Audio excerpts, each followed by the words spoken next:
So today I'd like to talk about being bored with guitar. Also, sometimes how our expectations can either get us into feeling things are boring or how they can maybe negatively impact our improvement. I want to talk about this stuff because it's impacted everyone I know.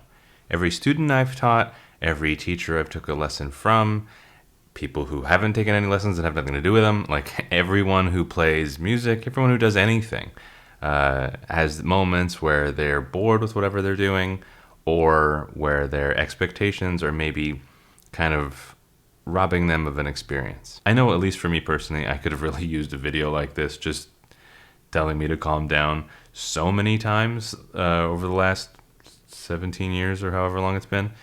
And so I wanted to make this today just for anyone out there who might need to go, let me watch that video and, keep things in perspective, kind of keep moving forward, think positively, think creatively, and think realistically. Realistically isn't negative. Realistically can be positive. It can be neither. It's just understanding what's in front of you and doing something about it. Boredom can rear its ugly head a handful of ways, right? Like, sometimes you could just not find scales and arpeggios that interesting, and sometimes you could just not want to pick up your guitar because you're just like, every time I pick it up, something boring happens. So if I'm in that kind of mode where scales and arpeggios and more regimented stuff is boring to me, then I know I need to come up with something, an exercise. I need to make an exercise. I need to make a challenge that's scale and arpeggio related. One of the ways to deal with that is to make something like a musical exercise. So I might take a D minor arpeggio, and you might be like, hey, well, I thought you were supposed to do this to learn the arpeggios. If you're already knowing them, then how's that fair? But even if I had a sheet of paper with me with like D minor 7 arpeggios or something, it's okay to look at one and go, okay, let me pick this one. Let me pick a G minor 7 arpeggio that's near it, C major 7 arpeggio that's near that, or chord, and then arpeggiate it.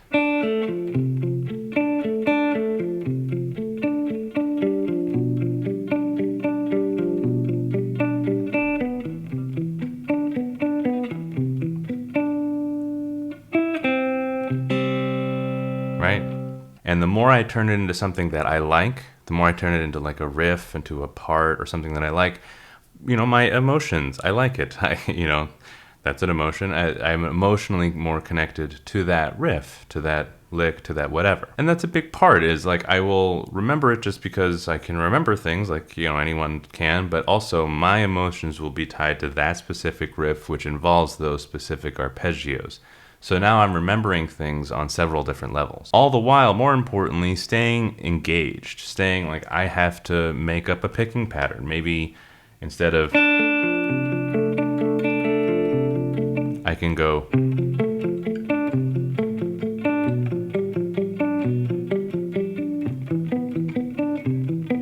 right? Just pick different patterns. It's the same for strings. It's just a math problem at that point. Deciding which one to pick first, which one to pick last, which one to pick next. And that becomes kind of arbitrary. You find something that you like, though, and then you play it a handful of times, maybe record it, maybe play that, and then, take the one scale position you happen to know, play some melodies over it, play some improv over this nice little riff you made. All of a sudden, you're already using what you do know for music. And through doing that and through enjoying yourself and being emotionally connected to what you do, you're having more fun while still basically doing the exercise that was boring you like right before you tried this. Another way that I've come up with learning arpeggios is just really learning solos from like the shred era, the 80s, maybe a little bit of 90s or something like that, where a lot of solos were based around very repetitious, like,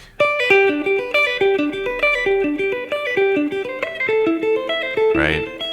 These kinds of things where it's just G major and then A minor right there, but that would maybe be part of a solo in like the final countdown or something. So it'll end up being that through learning these people's solos, or Marty Friedman solo, Jason Becker solo, whatever, that I'll end up learning these shapes because I'll have to go over the solos because they're really fast for hours and hours and hours, but it'll be musically rewarding during and at the end, and all the while drilling home these shapes. Everyone's different, but sometimes for me at least, I kind of like, a short achievable challenge, right? I think a lot of people kind of do, and sometimes a very tough, like 8 bar or 16 bar solo is the perfect thing. Like if there's a very sweep heavy solo that's short and sweet, even better, then it's just kind of like really hard focus, but it's not this like, don't forget to learn every arpeggio. Like, it's a set amount of things that I can visualize and I can understand, and I can understand that with enough practice I can get that done, as opposed to like sometimes learning the entire fretboard for people can seem like this never-ending quest, especially for people like me who go, yeah, learning the fretboard and expanding your musical knowledge is a never-ending quest. Some people might see that as like, oh, so I'll never like complete, I'll never be good enough, I'll never, and it's never meant as that. It's meant as like you get the treat of always learning more. Isn't that so fun? So as per the thing we did earlier, right, that little arpeggiated progression, all I'd have to do in that scenario is that'd be kind of cool for Monday, but Tuesday I gotta think of something else. I gotta find a different set of arpeggios, a different set of chords, and then just do the same thing. But I can't just go, did it, it's done now, what's next? Being like, well, you still have a lot of work on arpeggios, just make a new riff though, make a new progression, make a new arpeggiated anything. I'm sure the more you do it, the more you'll end up kind of embellishing, you might be following your ear a bit. So say I was gonna do D minor 7 here.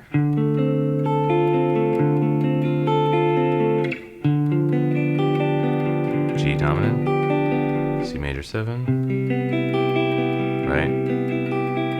At some point I might go,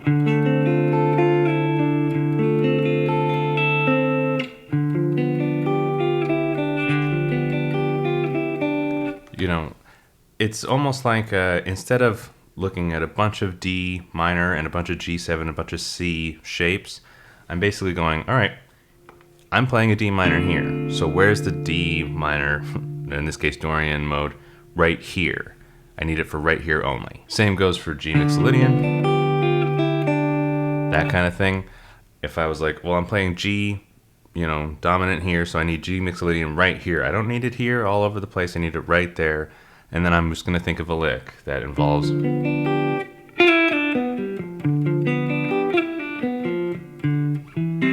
right? Something like that. It's basically just taking one little piece at a time and making something with it, taking another piece at a time, making something with it.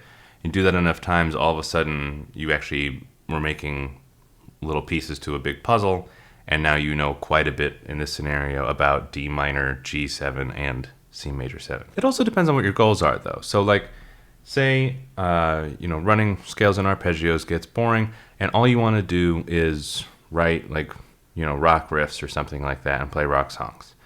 Well, maybe you don't necessarily need all the arpeggios and all the scales.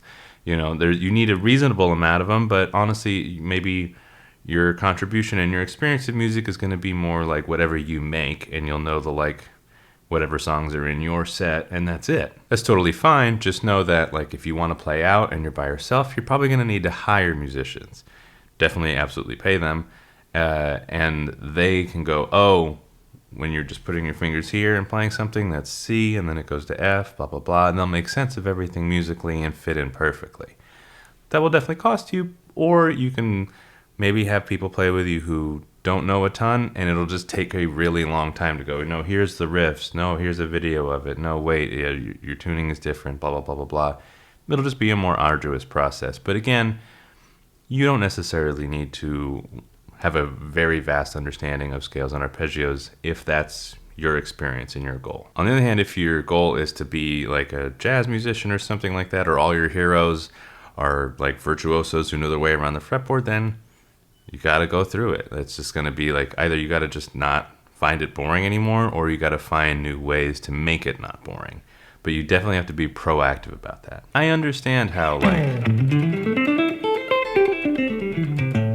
going through that every day can get a bit tiresome, but if I make sure to go, well, once I learn all the A minor pentatonic, which is what I just did, around the neck, let me find like a few A minor pentatonic songs and then like play them to death. because then I won't need to run through each of these scales necessarily. A lot of it will take care of itself because I'll be soloing quite a bit or playing riffs in A minor or learning whatever. And then, of course, sometimes it gets to the point where you're like looking at your guitar going, I don't want to run scales and arpeggios, and I know I have to, so you're just kind of resentful of the guitar. And when it gets to that point, back up. Like, put scales in, the vegetables or whatever, like, of practicing. Put that part aside and just jam out, do whatever you want. But know what you're doing, like take ownership of it, but maybe, hit it tomorrow. Maybe take one day off, take one day for yourself or something like that. In the grand scheme of things, it's not super important. It's not like, whether I learn my scales or not is not like whether or not the air quality is good or something like that, not whether or not I have a roof over my head. Like sometimes perspective can help go, oh, why don't I just run some scales and then do something else? I've definitely been there, like, over the years, and it's just one of those things where it's just kind of, I just do something different. Like, the goal for me, at least, is to kind of always keep moving forward, but, if it was 2D, it would look like, forward, whatever. But if it's 3D or 4D or 5, I don't know, but everything starts to look like this. It's squiggles. It's all over the place. And that's a big difference, because if it's like, well, and then I played nothing but country for a little while, and then after that I got really into classical for 3 weeks, and then after that solo guitar, solo jazz guitar, and then after that it was back into metal. I remember metal. Like, it's always doing something else, but it's doing something. It's not just going, well, I found country boring, so I stopped playing. Like, what's the fun in that? It's just find something else. Sometimes easier said than done, in which case, listen to new music, watch your favorite players, and just, like, give yourself the treat of, like, going on YouTube or Netflix or something like that and seeing, like, an entire performance. Maybe even go out. That's sometimes really inspiring to see someone who's, like, really great at guitar or whatever do that in front of you. Like, that can be inspiring for days. Next up is expectations. Expectations so far have been something that I've experienced and had trouble with, and friends of mine and people I've taught and people I've taken lessons from also, and it's helped 0 of us 100% of the time. It's that feeling of like, I should be getting this by now. I should be done with this by now. I should be already a master of this. I should be playing faster. I should be playing with blah, blah, blah, blah, blah, blah, blah. And not having a real sense of like maybe how long things take, maybe how hard I've been working, maybe, just different things to consider. A lot of times, sometimes like a springboard, either a teacher or a friend or something like that, or sometimes an interview with someone you really respect, would be helpful to remind yourself that like all you're doing is making yourself miserable and putting more pressure on yourself, which makes it harder to achieve anything. If I'm like, oh, I need another fretboard like in 2 months, and then I look up how much that, how much information that is, then I'm going to feel pretty defeated. 1, if I don't make it, and then 2, I might feel inadequate because I didn't get there in time, but it's a unrealistic expectation, but I want to get there already, blah, blah, blah. I want to be my heroes already or something like that. Like, all these feelings are totally normal, but it's definitely worth speaking about them out loud, because when we do, we can kind of realize how ridiculous they are. I should master guitar this year. That's an insane thing to say, and it's an insane thing to expect. So things like that can be kind of helpful to talk over with friends, read interviews with people, etc., just to get the joy back of playing and not bringing ego into it, not bringing expectation to it, just having a good time, working hard at something, getting a little better and being like, hell yeah, I got a little better. And you have those little victories of hell yeah. And all of a sudden, a year, 2, 3, you're not going to be the same person, not the same player. The only chance of that happening, of you being the same player, especially like a couple years later, is if you just don't do any work. If you do the exact same thing or something similar every day or every time you play for 2 years, then yeah, you're going to be the exact same player. But if you're always kind of challenging yourself and trying to hit little challenges, it'll pay off. You just have to it's always really tough, and it's always easier said than done. just see the short term and see the long term. And most of all, just relax and have a good time. So thanks very much for watching, and I'll see y'all next week.